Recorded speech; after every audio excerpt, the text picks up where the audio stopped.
जय जगन्नाथ। नमस्कार प्रिय दर्शक बंधु, मु ज्योतिषाचार्य प्रमोद कुमार पंडा आपण स्वागत करुच्ची प्रिय चैनल आस्ट्रो कल्याण चैनल को।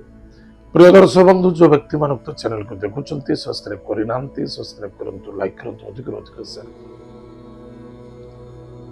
ताले आज आम जाना देवगुरु बृहस्पति बक्री अवस्था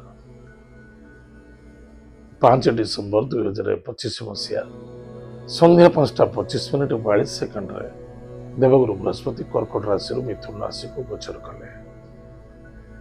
ताहले जो व्यक्ति जन्म जातक राशि हूँ वृष राशि, अन्यथा जो व्यक्ति जन्म जातक लग्न कुंडली लग्न हूँ वृष लग्न, जदि आपण पाखरे जातक नहीं नाम राशि हूँ वृष राशि, निश्चित रूप से एपिसोड देखा अत्यंत आवश्यकता है।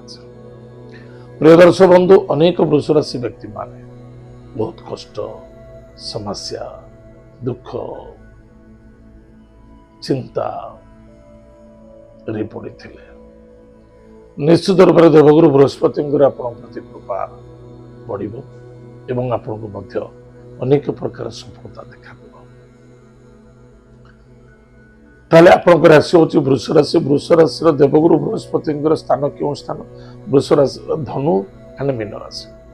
ताले वृष राशि धनु राशि हूँ अष्टम भाव एवं वृष राशि ठार मीन राशि हूँ एकादश भाव। ताले जो व्यक्ति वृष राशि मन रखिथे स्वाभाविकता कथा, जदि बृहस्पति उच्च थांती बा सुदृष्टि देखा से व्यक्ति मैंने बहुत पैसा वाला हमें, आध्यात्मिकवादी हमें, अनेक प्रकार सफलता, देवता मंदिर, स्कूल, मेडिकल, विभिन्न प्रकार कार्य करते, जनहित लगी था एवं दिवसा इनकम होता। ताहले देवगुरु बृहस्पति जो चलन होती निश्चित रूप से जो व्यक्ति राशि हूँ वृष राशि, अर्थ आपणकर वृद्धि पाइब, अर्थर समस्या थिला समाधान हम, कुटुंब रे आनंद देखादब, कुटुंब रे किछि खुशी किछि आनंद को नहीं टिके समस्या देखा जाउथला बा भावना रे पड़िथिले बा चिंतित थिले, ता संपूर्ण रूप से सफलता मिलबाक जाउछि।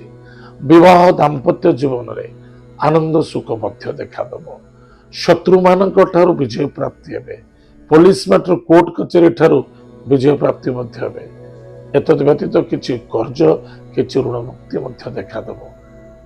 ताहले प्रिय दर्शक बंधु मन रखि दरकार, जदि आपण को बड़ आकार ऋण भी दरकार से ऋण भी प्राप्त हम। ताहले मन रखि दरकार जे कि आपण परिश्रम अधिक करने को पड़ो। सहजरे कौन सी कार्य ही नहीं ना हब ना, किंतु अष्टम भाव बृहस्पति दृष्टि अच्छी स्वगृह को। तार बृहस्पति जो स्थान रहती 5, 7, 9 नवम भाव को दृष्टि दिखती, पंचम भाव, सप्तम भाव और नवम भाव। ताले मिथुन राशि जो बृहस्पति सप्तम भाव को दृष्टि देवे, ताले कोटी धनु राशि जे आपन राशि ठार हूँ अष्टम भाव। विदेश यात्रा, दूर यात्रा, भ्रमण योग, सिद्धि, सफलता, अपर्याप्त धन लाभ अच्छे, किंतु दुख अच्छी, समस्या देखा। खाद्य पानी भोजन अधिक लोभ एवं लालच खाइबा उचित नुहे।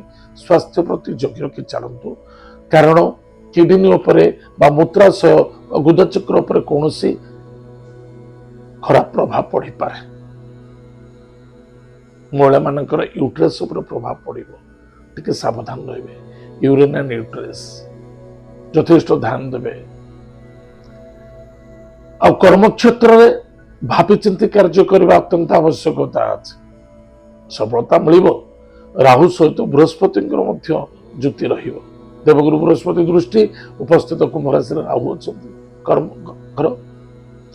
वयोज्येष्ठ व्यक्ति को सम्मान आदर भक्ति करंतु, पितृलोक को केबे भी असम्मानित करंतु नहीं, बा कौन सी निशा द्रव्य सेवन करंतु नहीं, बा निज बॉस बा कर्मचारी सहित श्रद्धा आदरता रखु, चाहे से आपण तले कम कर उपरे कम कर।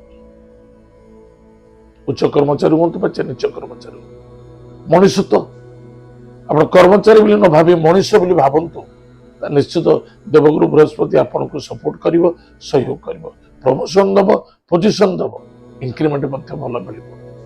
କିନ୍ତୁ ଆଉ ଗୋଟେ କଥା ବି ମନେ ରଖିଥିବା ଦରକାର, କୁମ୍ଭ ରାଶିରେ ରାହୁ ମଧ୍ୟ ଉଚ୍ଚ ଅଛି, ଆପଣଙ୍କୁ ଫଳପ୍ରଦ ମଧ୍ୟ ଦେବ। ତାହେଲେ ରାହୁ ଏବଂ ଦେବଗୁରୁ ବୃହସ୍ପତିଙ୍କର ଦୁଇଟି ମୋଷ୍ଟ ପାୱାର ଫଳ ଆପଣଙ୍କୁ ପ୍ରାପ୍ତି ଯୋଗ ଅଛି। ପ୍ରମୋସନ ପାଉନଥିଲେ ପ୍ରମୋସନ ପାଇବେ, ପୋଜିସନ ମିଳିବ, ସଫଳତା ମଧ୍ୟ ମିଳିବ। କିନ୍ତୁ ମନେ ରଖିଥିବା ଦରକାର, ଇଗୋକୁ ତ୍ୟାଗ କରିବା ଅତ୍ୟନ୍ତ ଆବଶ୍ୟକତା ଅଛି। ଆଗଚଲା ହେବେ ନାହିଁ ବା କୌଣସି ନେଗେଟିଭ ଚିନ୍ତାଧାରାକୁ ନେଇ ଚାଲିବା ଉଚିତ ନୁହେଁ। କୌଣସି ମହିଳାଙ୍କୁ ଅସମ୍ମାନିତ କରିବା ଉଚିତ ନୁହେଁ। ସମ୍ମାନ କରନ୍ତୁ, ତାହେଲେ ଅଧିକ ଲାଭବାନ ହେବେ। ତାହେଲେ ପ୍ରତିକାର କଣ କରିବା? ପ୍ରତ୍ୟେକ ଦିନ ପ୍ରାତଃ ସମୟରେ ସ୍ନାନାଦି କାର୍ଯ୍ୟ ସାରି ଗାୟତ୍ରୀ ମନ୍ତ୍ରକୁ ଜପ କରିବା, ଗୁରୁ ମନ୍ତ୍ରକୁ ଜପ କରିବା। ନିଶ୍ଚିତ ଭାଗ୍ୟର ପରିବର୍ତ୍ତନତା ଏବଂ ସଫଳତା ମଧ୍ୟ ମିଳିବ। ତାହେଲେ ପ୍ରିୟ ଦର୍ଶକ ବନ୍ଧୁ, ଏତ ଥିଲା ବୃଷ ରାଶି ବ୍ୟକ୍ତିମାନଙ୍କ ପାଇଁ ଦେବଗୁରୁ ବୃହସ୍ପତି ବକ୍ର ଅବସ୍ଥା ଚଳନକୁ ନେଇ ଆଜି ଆମେ ଜାଣିଲେ। ଆଜି ତ ସମୟ ଯାଇଛି, କାର୍ଯ୍ୟକ୍ରମକୁ ଆମେ ଏଇଟା କରୁଛୁ। ପୁଣି ଦେଖା ଆଗାମୀ ମଧ୍ୟରେ। ଜୟ ଜଗନ୍ନାଥ, ନମସ୍କାର।